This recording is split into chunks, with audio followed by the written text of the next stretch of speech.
What is good, everyone? This is your host, Deanna Kemple with Label Free Podcast. To live your best life, you must live label free. I'm super pumped. We've got a special guest zooming all the way in from Pennsylvania. His name is Adam Byrd. He is the CEO, founder of Harrow's Media Group, the founder of HMG Beverage, and he is a beloved veteran of our country. Thank you, Adam, for being here. Please introduce yourself and tell the audience a little bit about your background. Well, thank you very much. I appreciate the opportunity. Again, my name is Adam Byrd, 9-year Army veteran, spent deployment in Iraq in 2003. I was a single father for 15 years. Son just turned 18, so he's getting ready for college, thank goodness. I mean, yeah. I started Heroes Media Group about 6 years ago. We're going into our 6th year. Had some other businesses prior to that, and then started HMG Beverage last June. So that's kind of me in a nutshell. I love it. I love it. So single father, actually, that's and a veteran and a business owner. So you wear many hats. So tell us how you manage all of that, because that's a lot. Prayer. A lot of prayer. Everything else wasn't working. No, I think a lot, what it really boils down to is you wake up in the morning, you have a choice, right? You can either be pissed off at the world, or you can find something positive. Like, as cliche as this may sound, like, you woke up in the morning, that's something to be happy about, because somebody that morning didn't. Yeah. You know what I mean? So, and for me, being a parent, I was living, I needed to be on my best game because I wanted to set a good example for my son. Yeah. And he was my purpose of living, because when I got back from the military, or, from deployment and stuff, I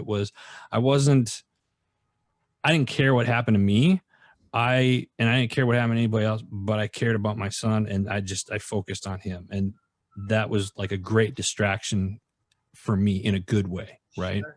And then at the time I was in corporate America. I'd worked a couple corporate jobs, moved up the ladder pretty quickly, and it was great. But then it was like, I didn't want to have to ask somebody to go to my son's football game or anything like that. I was like, I'm not asking anybody to do, I'm going to do what I want. Right. Yeah. So I quit corporate America and started my own business, and haven't looked back. So, pretty much all of my guests are entrepreneurs, and I think the reason for that is because I find that people that become entrepreneurs or have been serial entrepreneurs are really living life on their own terms. And so you just stated that very clearly right there. And I love your story. I don't get a chance to talk to too many single fathers, and you actually have, a question here, what it's like from a man's point of view. And I don't think there's enough talk around that. You have a lot of single mothers, but there are single fathers out there. Right. And, in this day and age, wherever it's like, oh, you got to be careful.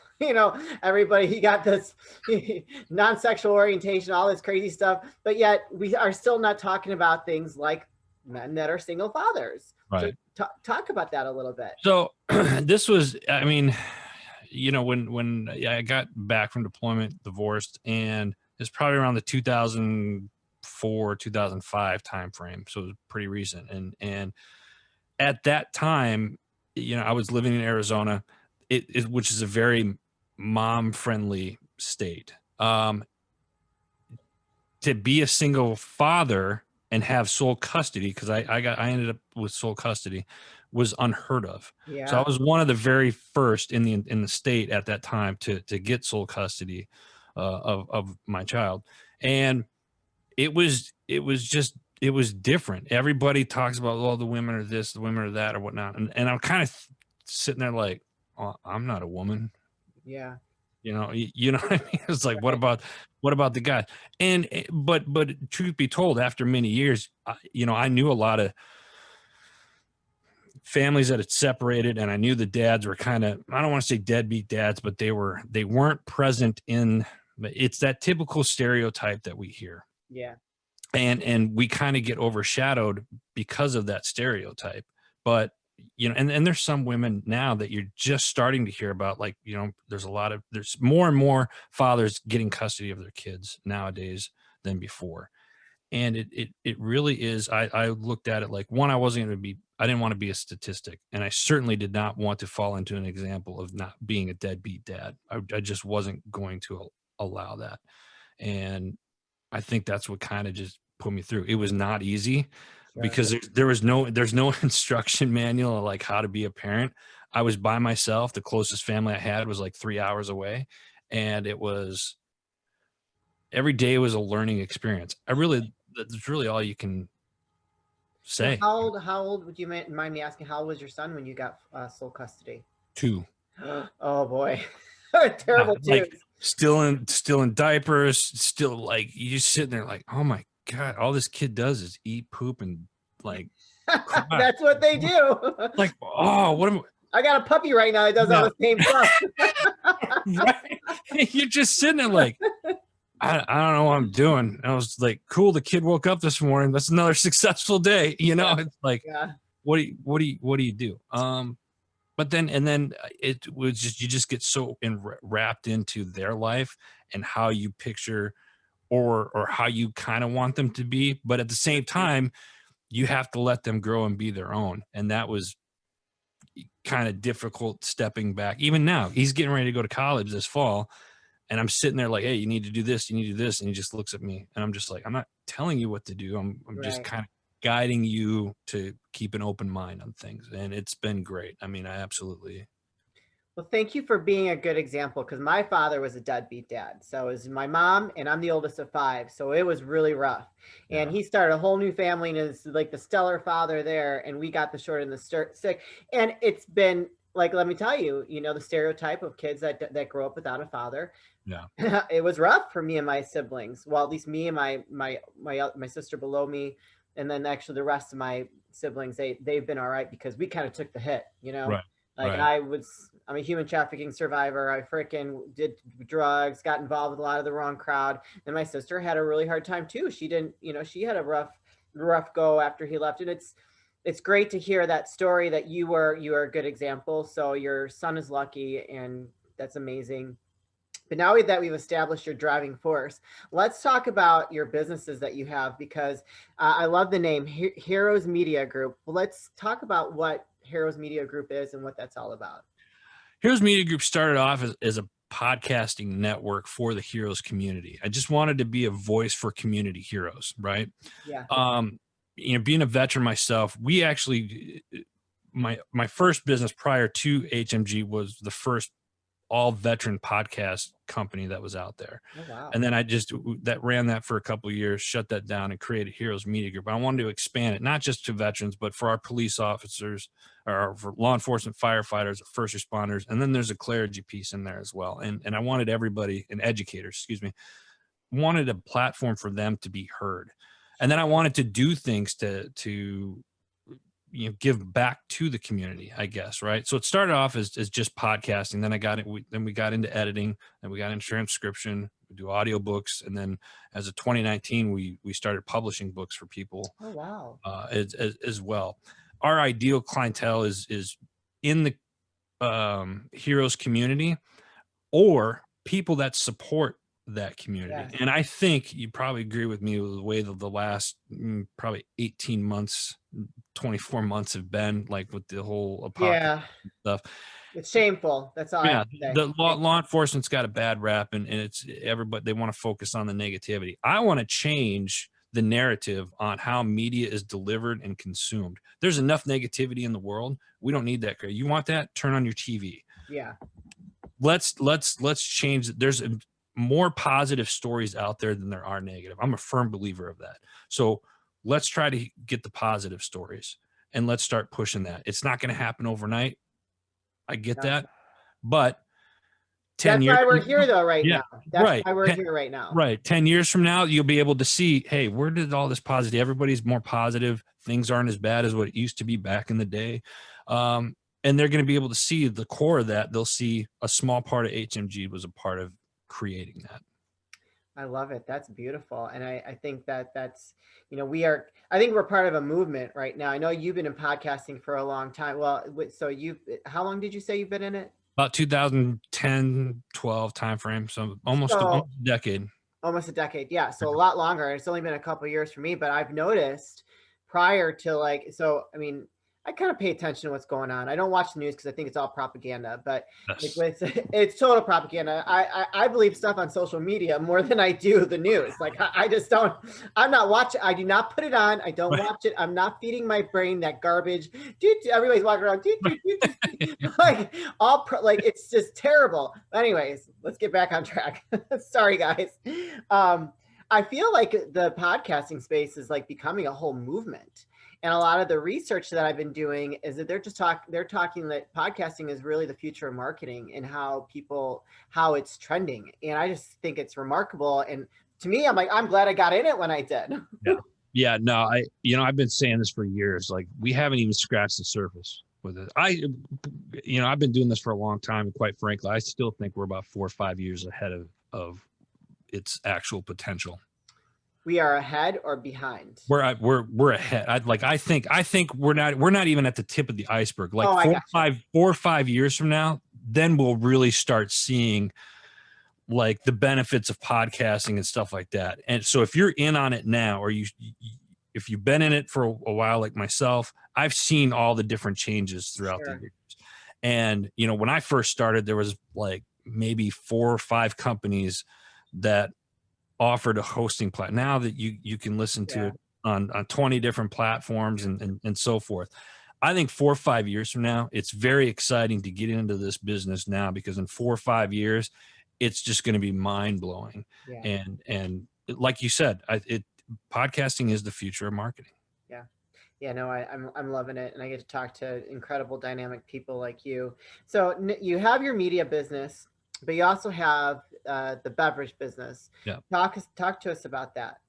Last year during the apocalypse, yeah, for real. I was like, I'm not busy enough. Let's start another business. Yeah. So I had a coffee blend for about 4 or 5 years. And truth be told, I'm kind of a coffee snob.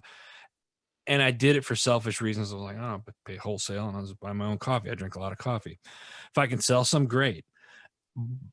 My roaster called me. He's like, hey, do you still want to do that Heroes line? And I was like, yeah. He's like, come on down. He's in Fredericksburg, Virginia. Drove down there for the day.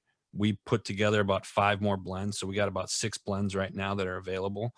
And I was like, all right, we're doing this. He's like, all right. So we created HMG Beverage that holds our coffee line.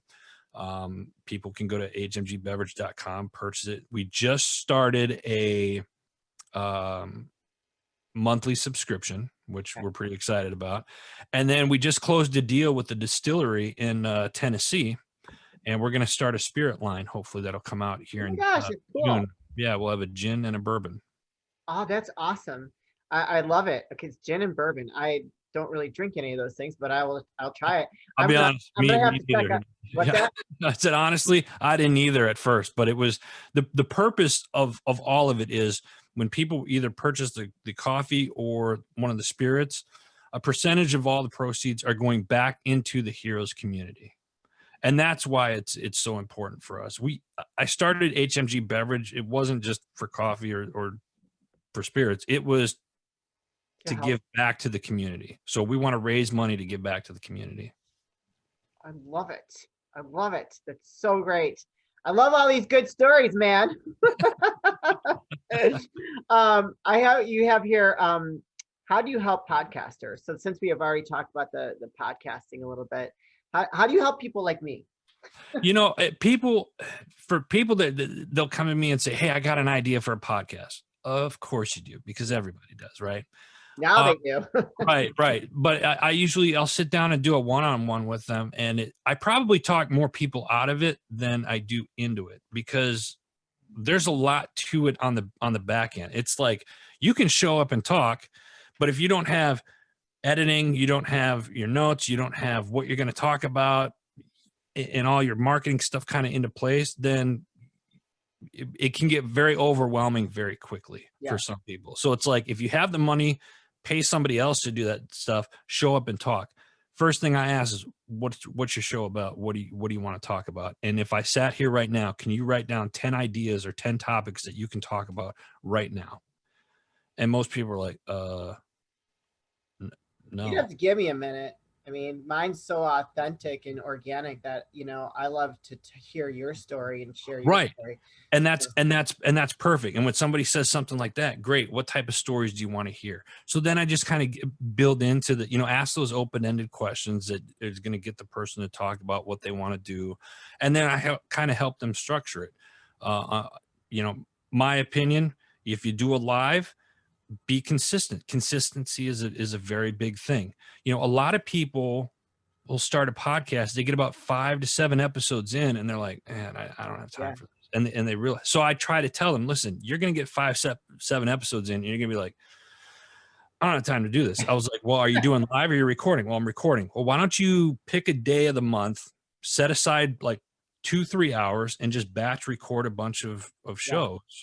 And do it. So anyway, that's kind of what I do with them. I kind of guide them into best practices that I've experienced for myself, that have worked for me. I talk about equipment. I mean, obviously my setup is much more advanced than most people.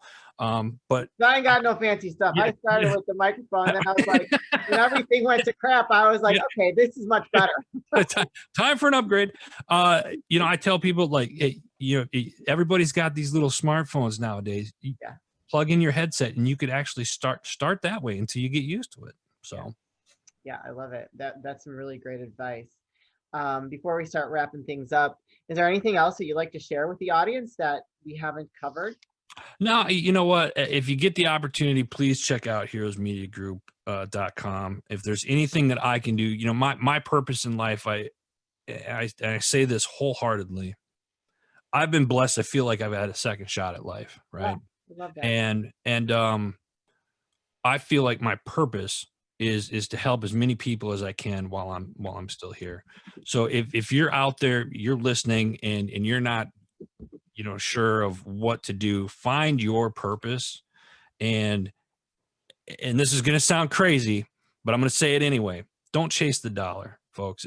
Money's great to have. Don't get me wrong. It's great for the bills, put money aside, do the stuff you want, but find that purpose. If you have your purpose and you focus on that purpose, profit will always follow. You're gonna make me cry. Oh my gosh, that was beautiful. Totally beautiful. And I agree. You know what? I've gone through a lot of stuff and, I was always kind of chasing that dollar, and I started this and it started off as a passion project and it's just become such a big part of my life and I absolutely love it. I get people thank me every single day for what I'm doing, and it's just growing.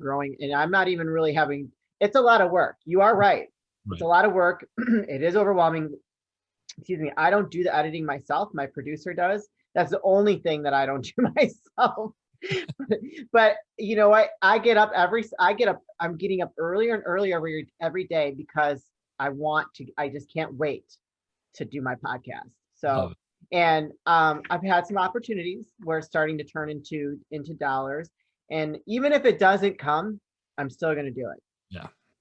Because I love it so much. And these stories, to hear your story, to hear what that message that you just put out is worth more money than anybody could ever give me in the world. So on that note, Adam, thank you so much for being a guest. And we'll have to get an update with when you have the spirits come out, because we're gonna have to support this guy over here and helping our heroes and our community, because we're after last year, we need to be reminded what this country was built on.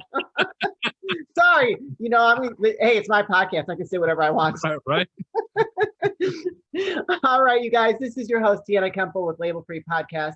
To live your best life, you must live label free. Please don't forget to subscribe, like, comment, and share, and I'll be back soon with more dynamic guests.